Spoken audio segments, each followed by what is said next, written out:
મહાનગરપાલિકાની બજેટલક્ષી સભા પહેલા વિરોધ થયો। અહીં નગર સેવિકા રચના નંદાણિયાની આગેવાનીમાં સ્થાનિકોએ વિરોધ કર્યો। છેલ્લા 7 વર્ષથી વોર્ડ નંબર 4માં પીવાના પાણીની સમસ્યા હોવાની રાવ છે।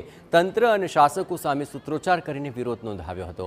આ બજેટમાં નગરસીમા વિસ્તારની અંદર પાણીની લાઈન આપવા માંગ કરાઈ। રચના નંદાણિયાએ તંત્ર સામે ગંભીર આક્ષેપ લગાવ્યા છે। ટેન્કર મારફતે 8 થી 10 દિવસમાં પાણી વિતરણ થઈ રહ્યું છે।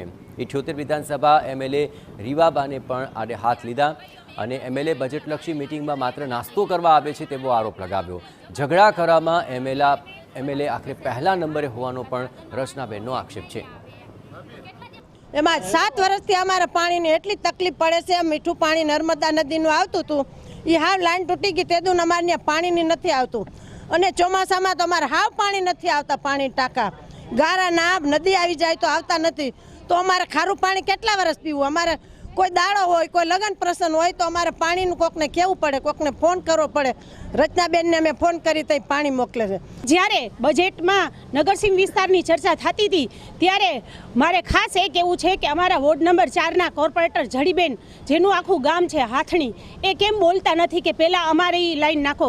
પૃથ્વીસિંહ કેમ બોલતા નથી કે પહેલાં અમારા લોકોને તમે લ્યો? 7 વર્ષથી અહીંયા ટાંકા હાલે છે। અને ખાસ કરીને અમારા ધારાસભ્ય જે બાંધવામાં પહેલો નંબર છે, એને તમે બાંધવા માટે મૂકો ને તો બાંધવામાં પહેલો નંબર છે। બજેટની ચર્ચામાં ધારાસભ્ય 78ના ધારાસભ્ય અમારા ઘોર નિંદ્રામાં સૂતા હતા। એને ખબર નથી પડતી કે એના એરિયાના બધા પાણી વિનાના છે, ઘરે ઘરે ટાંકા મંગાવવા પડે છે, અઠવાડિયે 10 દિવસે આવે છે।